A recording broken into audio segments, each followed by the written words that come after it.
Muy buenas, bienvenidos un día más al Mañanero de hoy. Dejadme que empiece con unas palabras del Financial Times. Cito: los estadounidenses se sienten mejor con respecto a la economía, pero no le dan crédito a Biden por ello. Según una nueva encuesta, aproximadamente el 48% de los votantes dijeron que ahora vivían cómodamente o que podían hacer frente a los gastos con un poco de sobra. En la primera semana de marzo, frente al 43% en noviembre de 2023, cuando el Financial Times hizo la pregunta por primera vez. Casi un tercio de los encuestados dijo que las condiciones económicas generales de Estados Unidos eran excelentes o buenas a principios de este mes, frente a poco más de una quinta parte en noviembre. Pero, a pesar de todo esto, el índice de aprobación económica de Biden deja mucho que desear, con un 36%, a pesar de que Estados Unidos genera o registra el mayor crecimiento y el descenso más rápido de la inflación de todas las grandes economías avanzadas. El desempleo se mantiene cerca de mínimos históricos, mientras que el mercado laboral sigue al alza, y en Wall Street el Standard & Poor's 500 ha alcanzado máximos históricos de toda la historia, claro. ¿Qué está pasando? ¿No debería esto gustar a los votantes? El mañanero de hoy lo quiero dedicar a la situación económica de Estados Unidos, que, como veis, no está tan clara. Algunos dicen, esto está genialmente, y otros claramente no están dando visos de que esta sea la situación. ¿Y cómo influye esta falta de consenso sobre la economía, o cómo podría influir en las elecciones de noviembre, que, como sabéis, serán las elecciones por la presidencia de Estados Unidos, el país que, digamos, pincha y corta en el planeta? ¿Y qué puede significar todo esto para Bitcoin? Recordad que podéis suscribiros a la newsletter y así recibir un mail mío los sábados. Esto en la página web. Bien, ¿por qué los americanos no están contentos con Biden si la economía va supuestamente tan bien? Muy pocas veces se pierden elecciones si la ciudadanía se siente más rica. Así que si el porcentaje de personas que aprueban la gestión de Biden no es tan alto como se esperaría, claramente algo no está tan bien como parece arrojar esa encuesta con la que he abierto el mañanero. Y quizás tengamos una pista de lo que realmente está pasando si observamos los ahorros para la jubilación de los americanos, los famosos 401ks, o básicamente los planes de pensiones que se crean por los empleados junto a sus empleadores para la jubilación de dichos empleados. Si miramos estos 401ks, estos planes de pensiones, vemos que 2024 por ahora arroja cifras récord, no de ahorro e incremento de ese dinero para las pensiones, sino de retiradas de dichos planes, algo que se puede hacer solamente para hacer frente a gastos totalmente necesarios, como por ejemplo gastos médicos, pago de alquiler o celebraciones de funerales. Es decir, la gente está tirando de ese ahorro, de esas pensiones que tienen ahorradas para cuando llegue la jubilación, tirando de ese ahorro para hacer frente a gastos hoy, a gastos que además no son gastos superfluos como comprarse una nueva funda para el iPhone, sino para hacer frente a gastos muy necesarios, como por ejemplo gastos médicos y el pago del alquiler. El sistema este de pensiones, el 401k, permite sacar hasta la mitad, no todo, pero sí hasta la mitad para emergencias, con la idea de que luego lo devuelvan, pero realmente la mayoría nunca devuelve o nunca consigue, recuperar ese dinero que ha sacado y meterlo de nuevo en ese plan de pensiones. Claro, si vemos que hay un récord de personas sacando dinero de esos planes de pensiones para hacer frente a gastos hoy, gastos muy necesarios, claramente la imagen que esto nos da es muy distinta de esa con la que he abierto el mañanero, en la que los votantes decían que vivían cómodamente. Porque, además, esto de los 401ks, esto de los planes de pensiones, nos da una imagen de lo que está pasando con aquellos que tienen esos planes de pensiones, con aquellos que tienen esos 401ks, es decir, con aquellos que tienen empleo y por tanto tienen ese plan de pensiones con su empleador. Los que no lo tienen no pueden tirar de este ahorro a futuro. Y podemos ver un poco cómo está la situación en aquellos que no lo tienen. Y es que otra encuesta nos muestra que el 57% de los estadounidenses no pueden hacer frente a un gasto inesperado de $1,000. Ellos, o estos, no pudiendo tirar de ahorros, porque no los tienen, solo pueden acudir a las tarjetas de crédito, que suelen cobrarte unos intereses del 24%, un poquito menos que la mafia, pero ahí, como dice Peter Sentons. Al final, las alternativas son esas, tirar del plan de pensiones, si lo tienes, tirar de tarjeta de crédito y pagar un 24%, si no lo tienes, o, y aquí nos acercamos un poco a las elecciones, esperar a que venga un futuro mejor. Y es aquí donde la figura de Trump gana enteros para las elecciones. ¿Qué pasa si la economía sigue así? Digamos, si sigue dando visos de que supuestamente está bien, pero realmente está muy mal, pues muchos estadounidenses buscarán un cambio y el cambio tendrá la forma de persona con el pelo escaso y un tono anaranjado. ¿Y qué puede traer Trump a la economía global y a la economía americana en particular? Bueno, pues para esto podemos atender a un artículo reciente publicado por Nouriel Roubini, conocido por todos, bueno, por sus malas apuestas sobre Bitcoin, pero bueno, hay pocas personas exentas de este delito, y también conocido por el apodo Doctor Doom, que es, bueno, pues como Doctor Apocalipsis o algo así, vamos, que no es un tipo que invitarías a una fiesta o a una cena para que te alegre la velada, vamos. Bueno, pues al respecto de si Trump gana las elecciones, Doctor Doom tiene cosas que decir. Cito a Nouriel: si Donald Trump gana las elecciones presidenciales estadounidenses en noviembre, el mundo se desestabilizará aún más. Bueno, ¿qué iba a decir? No, ya os he dicho que no es un tipo muy alegre. Bueno, pero veamos exactamente a qué se refiere. Cito: es importante reconocer que Trump y Biden comparten prioridades de política exterior. Vamos, que los dos miran a lo que está fuera de Estados Unidos, que para Estados Unidos es, bueno, una amalgama de países impronunciables, y lo miran con las mismas prioridades más o menos. Ambos son beligerantes con China y lo seguirán siendo. Tanto Biden como Trump, dice Nouriel, han sido firmes partidarios de Israel, pero también reconocen desear una normalización de las relaciones entre Israel y Arabia Saudí. La mayor diferencia, si acaso, entre Trump y Biden estaría en las cuestiones de la OTAN, Europa y el conflicto entre Rusia y Ucrania. Algunos, dice Nouriel, temen que Trump abandone Ucrania y deje que Rusia gane la guerra.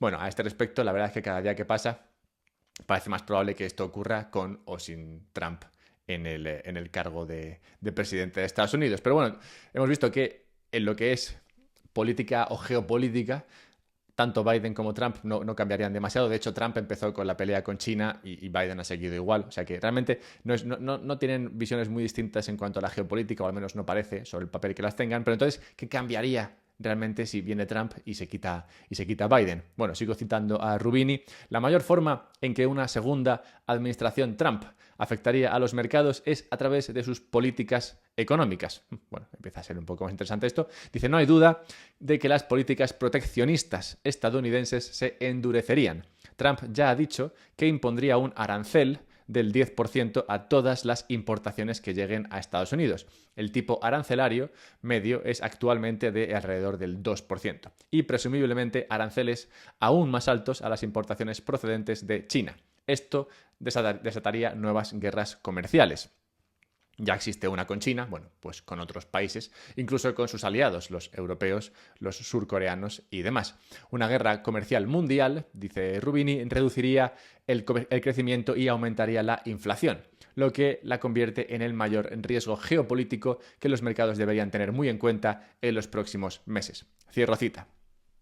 Trump, como sabemos, y aquí estoy de acuerdo con Doctor Doom, es muy fan de fomentar la economía americana a costa del resto. Pero realmente no me parece algo muy distinto de lo que la economía americana ya está haciendo, sean por políticas de Trump o políticas de Biden o por políticas de quienes realmente están gestionando el Estados Unidos, que sería, digamos, el aparato burocrático que soporta a ambos candidatos o ambos partidos. Y es que, esto lo comenté en uno de esos mails que mando los sábados, bueno, si vemos lo que ha pasado la última década, el comercio de Estados Unidos con el resto del mundo se ha reducido. De hecho, a Estados Unidos el resto del mundo le da un poco igual, francamente.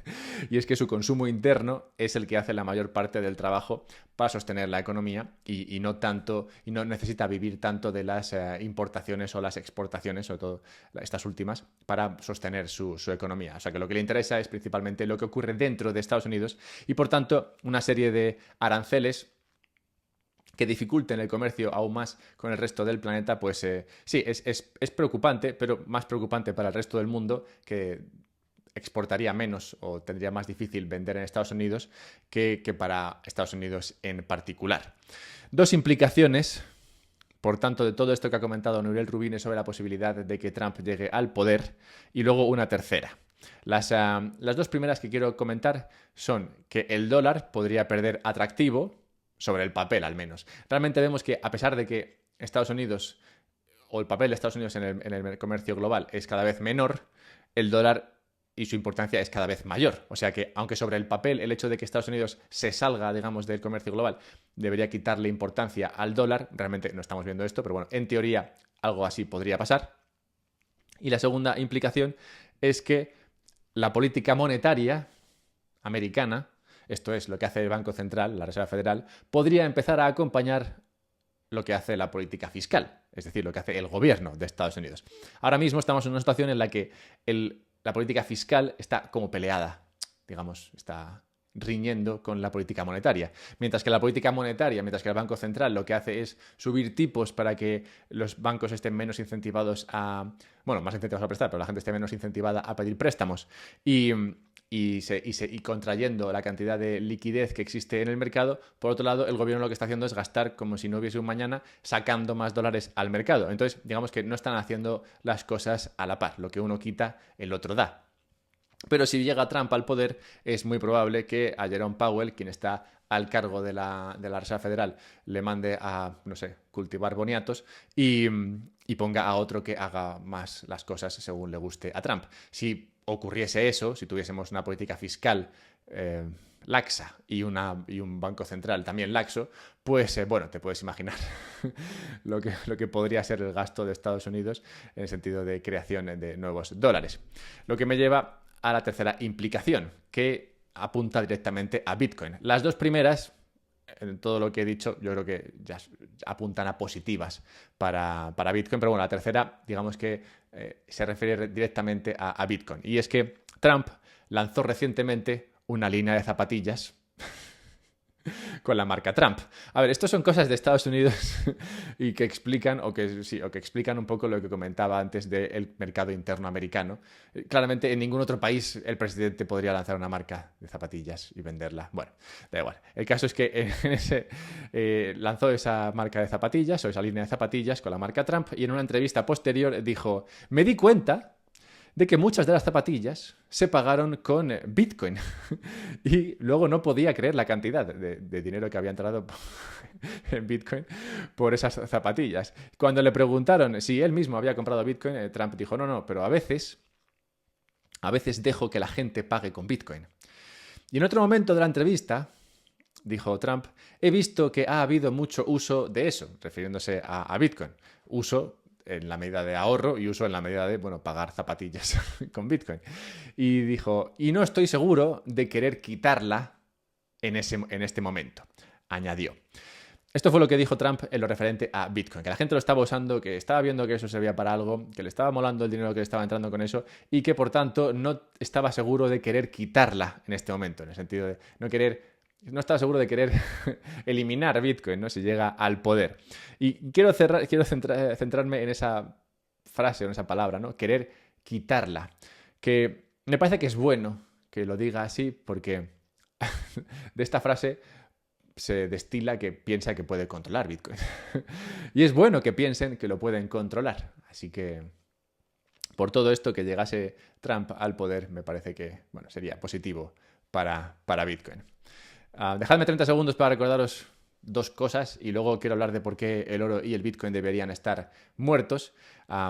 Dejadme 30 segundos, como digo, para recordaros que podéis suscribiros a la newsletter de Un Podcast sobre Bitcoin en la página web del podcast, unpodcastsobrebitcoin.com, y que podéis ayudarme al tiempo que os ayudáis si compráis Bitcoin a través de Relay y lo guardáis luego en una Bitbox, que es este dispositivo, este USB que te permite la autocustodia de tu Bitcoin.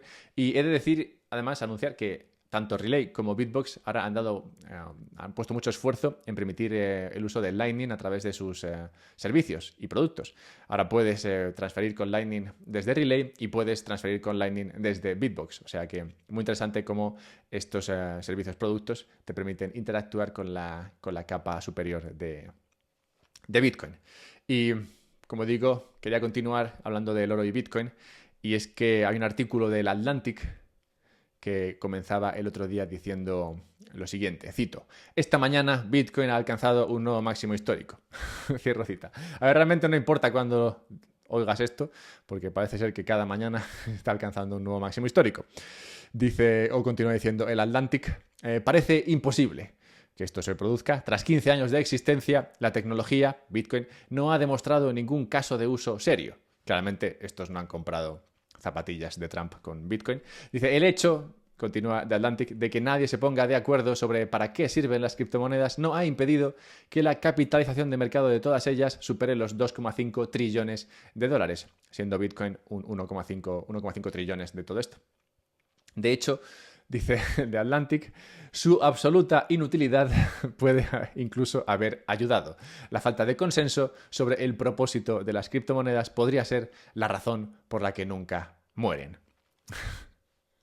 Quien también anda sorprendiendo a la gente es el oro, que sorprende con sus máximos históricos en un momento en que no podría ser, esto no puede ser. Muchos analistas del oro y otros mercados financieros se echan la mano a la cabeza diciendo esto no puede ser que el oro esté en máximos porque los intereses que pagan los bonos están por encima de los tipos de interés, entonces los tipos de interés son reales, los intereses son reales, entonces no puede ser porque el oro tendría que subir solamente si los tipos reales son negativos, pero fíjate qué locura, ¿no? El oro no está cayendo, sino que está subiendo, no tiene sentido. Y encima, si observamos lo que está pasando con los ETFs de oro, vemos que están perdiendo dólares, es decir, que los occidentales, los que viven en Occidente, están sacando dólares de esos ETFs y aún así sube el oro. ¿Qué locura es esta? La respuesta a estas preguntas, ya vengo yo con ella porque claramente no quiero que se vuelvan locos, la respuesta a estas preguntas aparentemente insondables está en la economía y concretamente en el dinero. En Asia se está comprando todo el oro posible para escapar a su mal dinero y peores alternativas. Antes, para escapar a su mal dinero, compraban casas. Como ahora comprar casas es muy mal negocio, en China particularmente, pues están comprando oro. Y en Occidente se ha empezado a poner de moda Bitcoin, también por esta misma razón. Si el dinero es mala inversión, pues mejor me quito dinero y me meto un poco de Bitcoin. Por tanto, el dinero fiat se nos presenta como el problema y la respuesta al misterio. Y no lo ven porque lo tienen delante. Vamos un momento a Argentina, y es que Argentina parece estar consiguiendo huir de la necesidad de imprimir más pesos. El objetivo del gobierno de Milei, como sabéis, y como he comentado aquí varias veces, ha sido quitar el cepo, ese control cambiario entre el peso y el dólar. Pero claro, no puede hacerlo, no puede lanzarse ahí al ruedo y quitar este cepo hasta que la creación de pesos esté controlada, hasta que la impresión de esta shitcoin deje de atacarnos con fiereza. Y para ello es imperativo quitarse la montaña de deuda que vence este año y que no se podría pagar por Argentina sin imprimir más pesos. Es decir, no puedes quitar el cepo si no te controlas la cantidad de pesos que se van a crear, y no vas a poder controlar la cantidad de pesos que tienes que crear si no puedes quitarte la deuda esa que vence ahora y que es inmensa. Y en este sentido, Argentina dio un gran paso ayer. El Ministerio de Economía, dirigido por el ex operador de Wall Street, Luis Caputo, apunte importante, dijo el martes que había canjeado títulos por valor de 42,6 trillones de pesos, 50.300 millones de dólares, que representan el 77% de los instrumentos del Tesoro con vencimiento este año, por otros instrumentos que vencen entre 2025 y 2028. Es decir, ha cambiado deuda que aprieta hoy por deuda que ya apretará mañana. Y es que el mañana es otro día, y todo lo que venga mañana mejor que venga hoy. Es decir, esto es un swap de deuda y la razón principal por la que pusieron a Caputo ahí. Como comenté en el mañanero, en el que comentaba el anuncio de Caputo como ministro de Economía, lo que hice en ese mañanero fue centrarme en la figura o en la carrera de Caputo como vendedor de bonos de Hispanoamérica. Y es que había estado gran parte de su carrera en Estados Unidos vendiendo bonos de estos países a los inversores occidentales. Vamos, que el negocio de Caputo de toda la vida, su negociado, lo que pilota, lo que controla, es la venta de bonos, y eso es lo que tiene que hacer. Tiene que vender bonos, cambiar bonos, hacer lo que sea con los bonos para que los bonos dejen de vencer este año y que así te puedas quitar de imprimir más pesos. En el momento en el que consigas esto, Dejarás de crear shitcoins y entonces podrás eliminar el cepo cambiario y dar rienda suelta a la competición de divisas en Argentina. Así que, oye, bien por Caputo, que está haciendo pues eso, lo que sabe hacer. Al final no es tan difícil como poner a una persona que sabe hacer algo a hacer aquello que esperas que haga. Y quiero cerrar el mañanero de hoy hablando de qué hacer si te envían 68 bitcoins. Este es un escenario interesante que encontré en Quora, esta página web de preguntas y respuestas. Bueno, pues comentaba uno que vete a saber si es fake, perdón, pero si es falso, pero bueno, me parece un escenario interesante. Y es que decía uno hace un año que le habían enviado 68 bitcoins a un monedero. Y se preguntaba, o preguntaba más bien, a Quora, ¿qué hacer con ello? ¿Qué hago con estos 68? La respuesta que le daban era muy buena y creo que viene al caso. No creo que a ti se te produzca o se te dé esta situación en la cual de repente te entren 68 Bitcoin en un monedero de controles, pero es aún así un caso interesante. Lo que decían en esa respuesta es que claramente eso no ha sido un error. O sea, que no te han enviado 68 bitcoins metiendo una dirección de un monedero y se han confundido y te ha caído a ti. Eso es tan improbable que no puede pasar. Entonces, lo que es más probable es que eso sea el producto de un robo. ¿Qué robo? Bueno, pues imagínate que tú tenías una dirección en una bolsa, ¿vale? Y un hacker ha conseguido entrar o hackear esa bolsa, sacar bitcoin de todas las direcciones que existían en esa bolsa, y luego se ha intentado mandar ese Bitcoin a una dirección suya. Y se ha confundido. Y lo que ha hecho ha sido mandar no a su monedero, al monedero del ladrón, sino mandar a una de las direcciones de las cuales ha robado. En este caso sería la dirección de ese que dice, oye, ¿qué hago? Me han enviado 68 Bitcoin. ¿Qué hago de repente? O sea, que es posible o es probable, al menos, que esto haya sido lo que haya pasado. Que el ladrón que robó a uno y muchos más le acabase enviando Bitcoin a uno de los que robó, lo cual, bueno, sería irónico. Pero, claro, ¿qué hace esa persona con esos 68 Bitcoin? Bueno, pues no lo puedes devolver, claro, pues si se lo devuelves al ladrón, pues no tiene demasiada gracia. Tampoco lo puedes denunciar, ¿no? ¿Qué haces? Se lo mandas le dices al gobierno que esto se ha producido. Realmente el gobierno no tiene posibilidad de perseguir al ladrón, muy probablemente esté fuera de esa jurisdicción en la cual se encuentra el que ha conseguido las veces 68 Bitcoin. Entonces, si no puedes denunciarlo, porque no va a llevar a ningún sitio, tampoco puedes devolverlo, porque tampoco es bueno, pues le decían, quédatelo, quédatelo y espera, porque, claro, tienes que esperar porque realmente tienes el producto de un robo. Entonces, no puedes hacer uso de ello porque sería aprovecharte de algo robado. Entonces tienes que esperar a que ese delito de robo prescriba y entonces pues ya podrás usarlo. Así que de alguna manera lo que le decían a este señor es que holdease y que esperase holdeando hasta que ese delito prescribiera y entonces pues mira, 68 Bitcoin. Si realmente eso pasó y esa persona hizo lo que le dijeron hace un año, este año debe estar muy contento o muy tenso. Muy tenso también puede ser, pensando que igual desde aquí se va para abajo y pierde la oportunidad de vender a estos niveles. Bueno, una historia interesante. Y dejadme cerrar con la necrológica de hoy, en la que tenemos que recordar la muerte en tal día como hoy, y no hace mucho tiempo, de un tal David Rumelhart, psicólogo cognitivo e informático, un buen mix, que realizó importantes contribuciones a los campos de la inteligencia artificial. Especialmente ayudó al desarrollo de lo que se denomina como backpropagation. ¿Y qué es eso del backpropagation? Bueno, pues imagina que estás tratando de enseñarle a una IA a identificar frutas por fotos. Al principio, ese robot tendrá muchos errores porque aún no sabe cómo diferenciar, por ejemplo, una manzana de una pera. Pero para enseñarle, lo que haces es usar backpropagation, que es básicamente ensayo-error con el paso añadido de enseñarle al algoritmo dónde se ha equivocado. Con cada repetición, el robot se vuelve un poco más inteligente entre comillas, y comete menos errores al identificar las frutas. Esto es lo que usan las IAs de hoy en día y me parece bueno tener esto en mente porque si lo de la inteligencia artificial sale en rana, bueno, pues este tipo es uno de los candidatos a que Terminator venga y elimine. Bien, pues espero que os haya gustado el mañanero de hoy. Podéis buscarme en Twitter, @alberto_mera. Podéis suscribiros a la newsletter, podéis comprar Bitcoin a través de Relay, podéis compraros una Bitbox para guardar Bitcoin. Todo eso lo podéis hacer con descuentos si seguís los enlaces que están en la descripción. Y pues nada, por aquí ya estaría. ¡Hala!